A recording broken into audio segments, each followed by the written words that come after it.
कवच, अर्गला और कीलक का पाठ करने के बाद दुर्गा सप्तशती के प्रथम अध्याय का पाठ। प्रथम अध्याय। श्री मार्कंडेय जी ने कहा, सूर्य के पुत्र सावर्णी, जिनकी गणना अष्ट मनुओं में की गई है, वे उत्पन्न होने की कथा का सविस्तार वर्णन करता हूँ, सुनो। सूर्यपुत्र महाभाग सावर्णी भगवती महामाया की कृपा से जैसे मनवंतर के स्वामी हुए, मैं वही घटना कहता हूँ। प्राचीन काल में स्वरोचित नामक मनवंतर में सूरथ नामक एक बहुत ही प्रतापी राजा हुए थे। उनकी उत्पत्ति चैत्र वंश में हुई थी और सारी पृथ्वी पर उनका एक छत्र राज्य था। वे प्रजाओं का अपनी संतान के समान पालन पोषण करते थे। इतना होने पर भी कोल विध्वंसी नामक क्षत्रिय उनके शत्रु बन बैठे थे। राजा सूरथ दंड नीति का अत्यंत कड़ाई से पालन करते थे। राजा का विपक्षियों के साथ युद्ध हुआ। यद्यपि कोल विध्वंसी लोग अल्पसंख्यक वर्ग के थे, फिर भी उन लोगों ने राजा सूरथ पर विजय पा ली थी।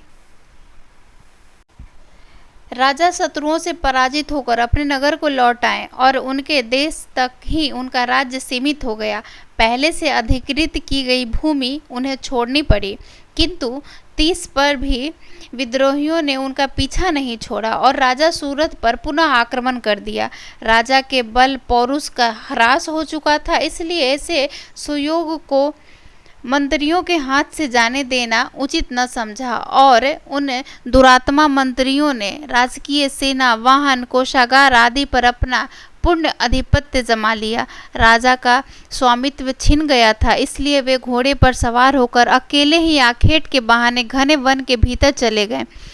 उस वन में पहुंचकर राजा सूरथ को विप्रों में श्रेष्ठ मेधा मुनि का आश्रम दिखाई पड़ा। उनके आश्रम में अनेकों मांसभक्षी हिंसक पशु अपनी हिंसा वृत्ति को छोड़कर अत्यंत शांत भाव में विचरण करते थे।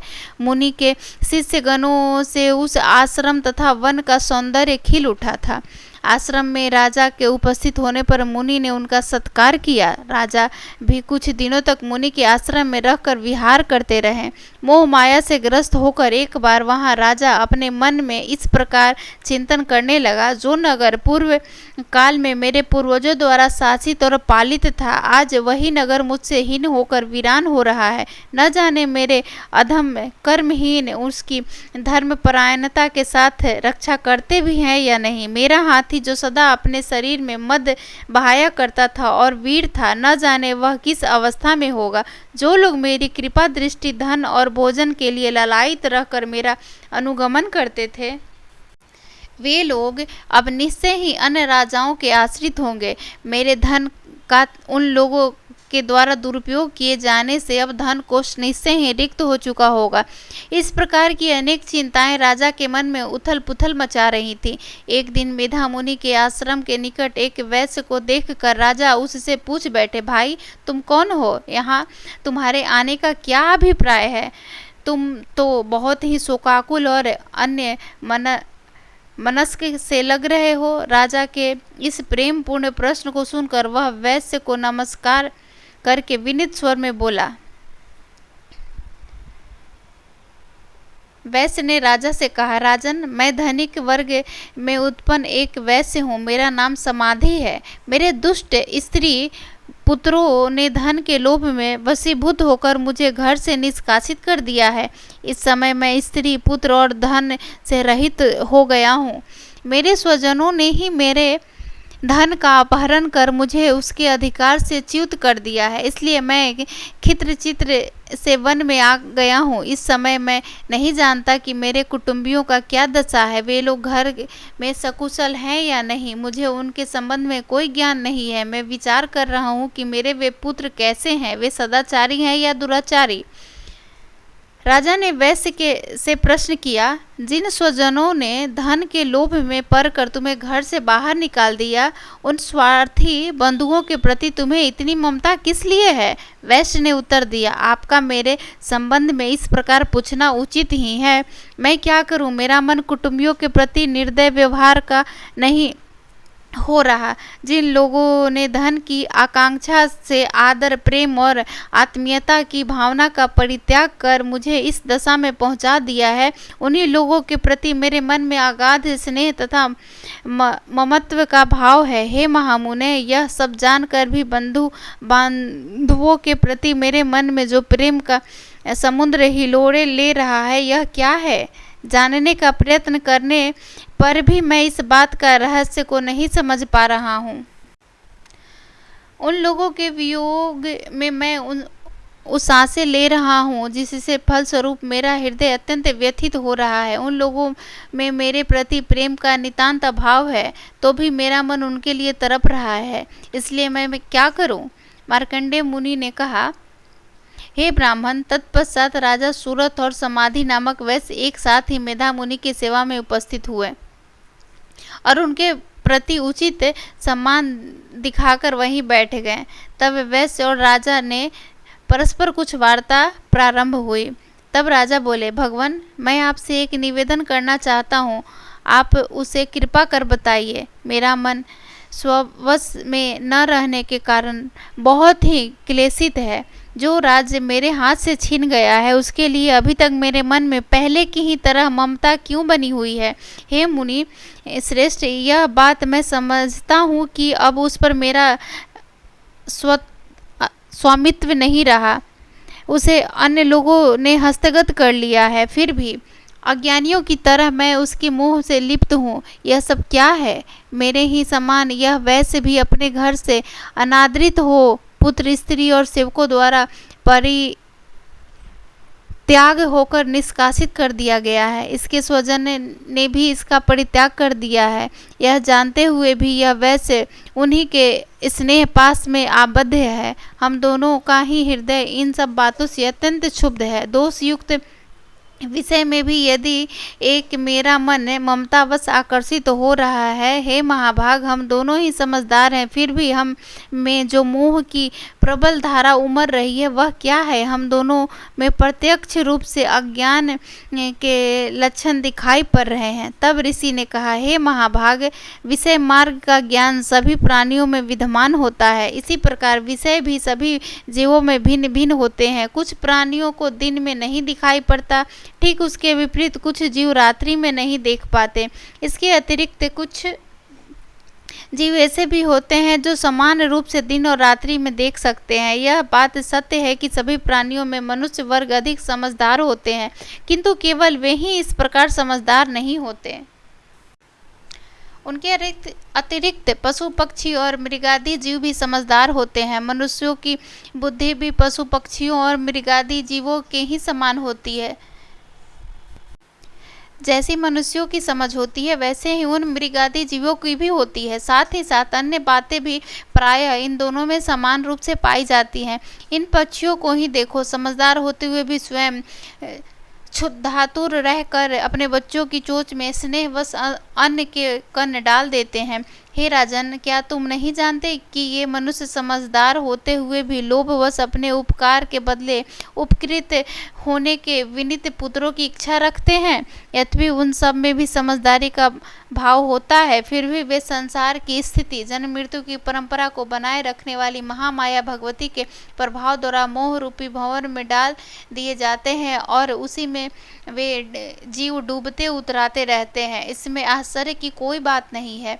जगत पिता विष्णु भगवान की योग निद्रा रूपिणी महामाया से ही यह सारी सृष्टि मुग्ध हो रही है। हे महामाया ज्ञानियों, वे महामाया ज्ञानियों के चित्त को भी बलात् आकर्षित करके मोह सागर में डाल देती हैं। वे ही समस्त सृष्टि के जगत धात्री हैं तथा जब वे ही प्रसन्न होती हैं तब मनुष्यों के उद्धार के लिए मुक्ति लाभ का वरदान भी देती हैं। वे ही पर विद्याएं दो होती हैं, परा और अपरा। संसार बंधन और मोह ममता उत्पन्न करती है, सनातनी देवी हैं तथा समस्त ईश्वरों की भी अधिष्ठात्री हैं। तब राजा ने प्रश्न किया, भगवान, जिन्हें आप महामाया कहकर संबोधित कर रहे हैं, वे देवी कौन सी हैं? हे ब्राह्मण, उनका प्रादुर्भाव किस प्रकार से हुआ? उनके चरित्र कौन कौन से हैं?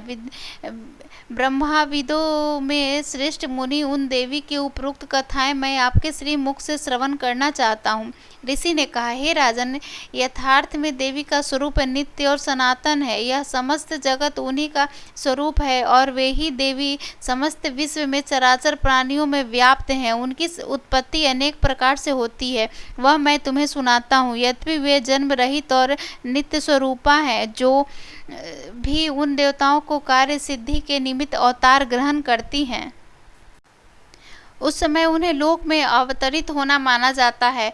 कल्पात में जब समस्त विश्व महासमुद्र में विलीन हो रहा था और सभी जीवों में पालन करता भगवान विष्णु शेष शय्या पर योग निद्रा में अभिभूत हो रहे थे, उस समय उनके कानों की मैल से दो भयंकर दानवों की उत्पत्ति हुई। वे असुर मधु कैटव के नाम से जगत में विख्यात हुए। जन्म लेने के बाद ही वे दानव सृष्टिकर्ता ब्रह्मा जी का वध करने को उद्यत हो गए। उस समय ब्रह्मा जी भगवान विष्णु के नाभि कमल में अवस्थित थे।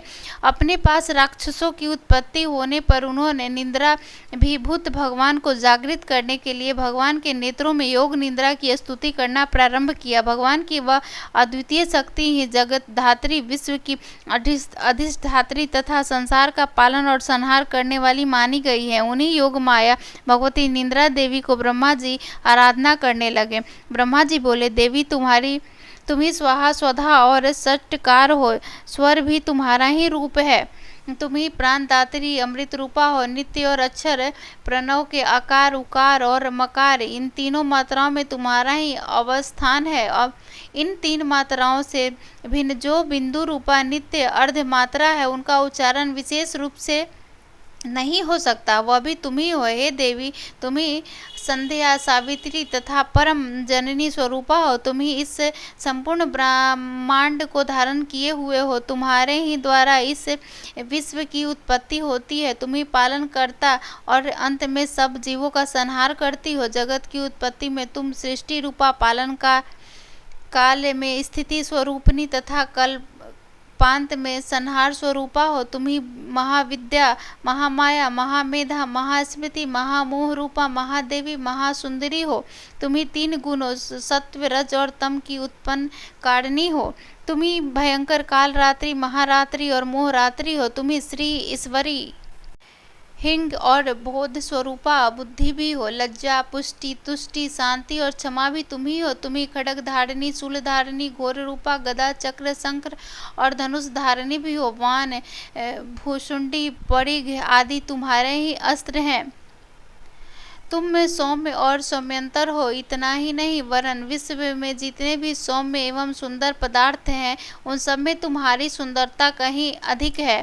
पर तथा अपर इन दोनों विद्याओं से परे रहने वाली परमेश्वरी भी तुम ही हो। हे देवी, विश्व के सभी सत असत पदार्थों में पाई जाने वाली शक्ति भी तुम ही हो। इसी अवस्था में तुम्हारी स्तुति अवर्णनीय है। इस विश्व में के रचयिता, पालन करता और संहार भगवान विष्णु को भी जब तुमने निद्रा में वशीभूत कर दिया है, तब तुम्हारी स्तुति के योग इस ब्रह्मांड में कौन है। मुझे भगवान शिव तथा विष्णु को भी तुम ही ने शरीर धारण करने को बाध्य किया है, अतएव तुम्हारी स्तुति के समर्थ किसमें है। हे देवी, तुम तो अपने इन उदार प्रभावों से ही प्रशंसित हो गई हो। इन दोनों अजय असुरों को तुम मोहग्रस्त करके भगवान विष्णु की निद्रा भंग कर दो। इसके साथ ही भगवान के भीतर इन मधु के और कैटव नाम के महाअसुरों के संहार की बुद्धि भी उत्पन्न करो। ऋषि कहते हैं, हे राजन, भगवान विष्णु को जगाने के लिए जिस समय ब्रह्मा जी ने तमोगुण की अधिष्ठात्री देवी का स्तवन किया, उस समय वे महामाया भगवान के नेत्र, मुख, नासिका, बाहु, हृदय और वक्षस्थल से बाहर आकर अव्यक्त जन्मा ब्रह्मा जी के सम्मुख आ उपस्थित हुई। योग निद्रा से रहित होकर जगतपति भगवान जनार्दन उस एकांत वन में के जल में शेष शय्या से जागृत हो गए। नींद से मुक्त होते ही भगवान ने उन दोनों दैत्यों को देखा। वे दोनों ही दुरात्मा दैत्य मधु और कैटव अत्यंत पराक्रमी और बलशाली थे। वे दोनों क्रोध से आंखें लाल करके ब्रह्मा जी को निगल जाना चाहते थे। इसी स्थिति में भगवान विष्णु ने उन दोनों राक्षसों के साथ 5000 वर्ष तक लगातार बाहु युद्ध किया। वे दोनों बल के दर्प में दर्पित हो रहे थे। महामाया ने उन दोनों असुरों को अपने प्रभाव से मोहग्रस्त कर दिया था। तब उन राक्षसों ने विष्णु भगवान से कहा, हम तुम्हारे शौर्य से अत्यंत प्रसन्न हैं, तुम हम लोगों से कुछ इच्छित वर मांग लो। उसकी बात सुनकर भगवान ने कहा, यदि तुम दोनों मुझसे प्रसन्न हो तो तुम्हारी मृत्यु मेरे हाथों से हो।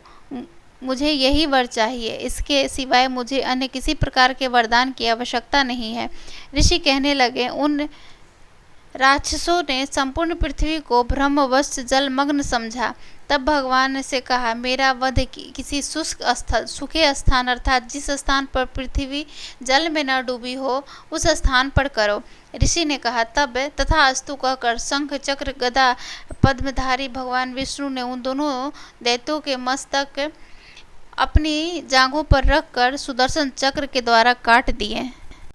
यह महामाया देवी ब्रह्मा जी की स्तुति से संतुष्ट होकर स्वयं ही आविर्भूत हुई थी। अब हम तुमसे उनके प्रभाव की महिमा का वर्णन करते हैं, श्रवण करो। प्रथम अध्याय समाप्त।